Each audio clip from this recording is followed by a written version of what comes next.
Today on Tanaka Homestead, I'm going to talk to you about how to harvest and grow Chinese broccoli.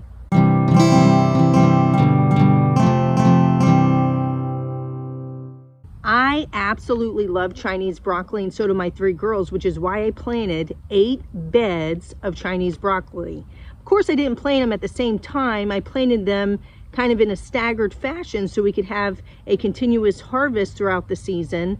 But we absolutely love it. Now, Chinese broccoli, just like other greens, filled, jam-packed with nutrients, vitamins, just really good stuff in there. So it's not bad to eat. It's something you should eat, and certainly we enjoy it.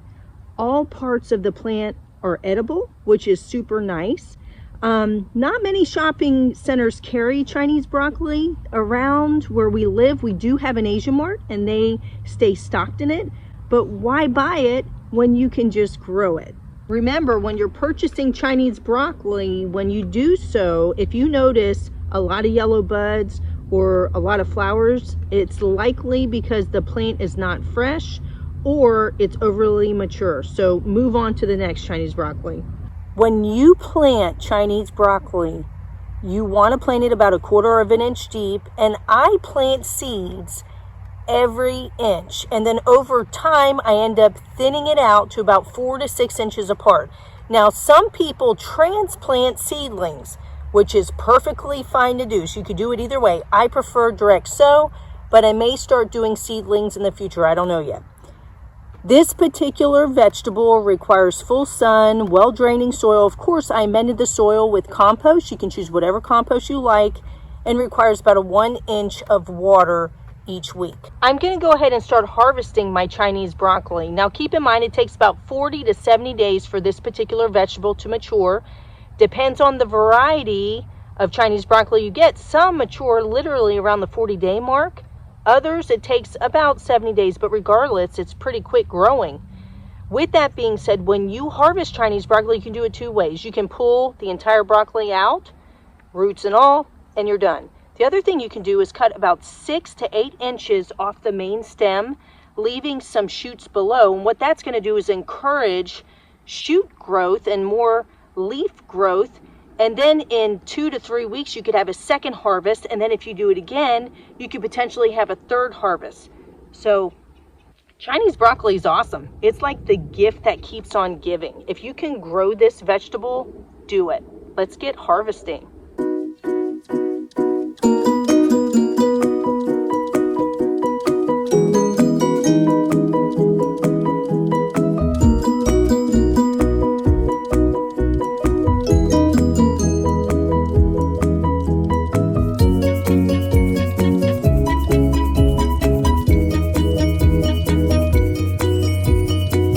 Here is my beautiful Chinese broccoli, and here are all of the Chinese broccoli main stems that I cut and that I'm leaving behind to encourage more shoot development, so I can hopefully get a second and possibly a third harvest.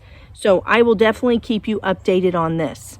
So I realized yesterday after I filmed that the cuts were not quite at an angle enough for me. You always want to make a cut at an angle to prevent water pooling.